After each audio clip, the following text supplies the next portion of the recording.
Sorpriżi, ma kontx nistenna li Joseph Muscat se jagħmel dawn il-bidliet. Dak li kont noħloq mal-Malta wettqu fir-realtà.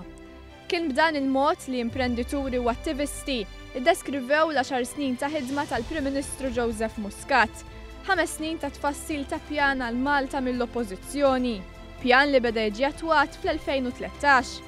Bla dubju l-akbar bidla li għamel il-Prim Ministru Joseph Muscat kien fil-qasam ta' drittijiet ġodda għal persuni LGBTIQ. Persuni li għal snin twal kienu minsija minn kull amministrazzjoni nazzjonalista.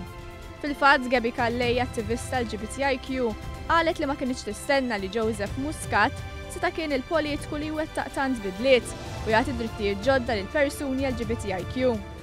Mhux biss ma konniex nistennew li Joseph Muscat seta' jagħmel din il-bidla, ma laqas konna nimmaġinaw li Malta kienet tista' tagħmel din il-bidla, jiġifieri żgur li kemm mingħajr l-involviment tas-soċjetà ċivili imma wkoll mingħajr it-tmexxija politika tiegħu ta' ministri oħrajn bħal Helena Dalli din il-bidla ma kienx tkun possibbli, jiġifieri naħseb ilkoll sorpriżi b'mod pożittiv. Taħt it-tmexxija tal-Prim Ministru Joseph Muscat, l-ekonomija kibret b'mod saħtu u minn deficit bdejna nirreġistraw surplus. Minn kważi 8,000 ruħ bla xogħol illum għandna l-iktar nies fid-dinja tax-xogħol, waqt li l-faqar li għal dan il-gvern qatt ma kien perċessjoni beda jiġi indirizzat b'atta miżuri li daħlu eluf ta' nies fid-dinja tax-xogħol. Quddiem dan l-effett pożittiv pajjiżna, l-imprenditur Reġi Fava qal lilu jaħdem snin twal. Imma tul dan iż-żmien kollu qatt ma ra progress fil-pajjiż daqskemm qed jara llum. Is-Sur Fava fisser kif dak li kien jistenna minn Joseph Muscat wettqu fir-realtà. U l-immaġinazzjoni tiegħi fuqu kienu kbar ħafna. Kont naf li għandu drive kbira, kont naf li għandu ħsibiet sbieħ għal pajjiżna u effettivament dak li jiena kont noħlom dak iż-żmien illum sar realtà. Imma iva kont nimmaġina li l-Prim Ministru li għandna kienu wassal il-pajjiżna fejn qiegħed illum.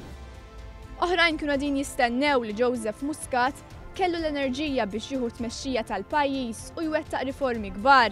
Iżda xar snin wara jinsabu impressjonati b'dan il-mexxej żagħżugħ.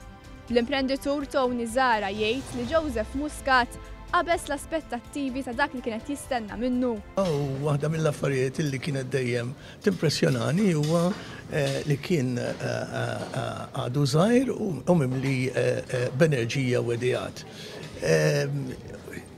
Kont qed nistenna li jkun hemm moviment daqshekk tajjeb il-qudiem, però nista' ngħid li aċċeda dak li kont qed nistenna. Joseph Muscat seqpa nfakkar fl-istorja għal bidliet kbar li wettaq f'perjodu tant qasir. L-viżjoni ċara li kellu 10 snin ilu għal pajjiżna beda jwettaqha u ħall effett pożittiv f'ħajjet il-familji Maltin u Awċin, in-negozji u l-ekonomija tal-pajjiż. Fuq kollox il-politiku li dejjem ħadem għal bandiera bajda u ħamra b'risq l-interess nazzjonali.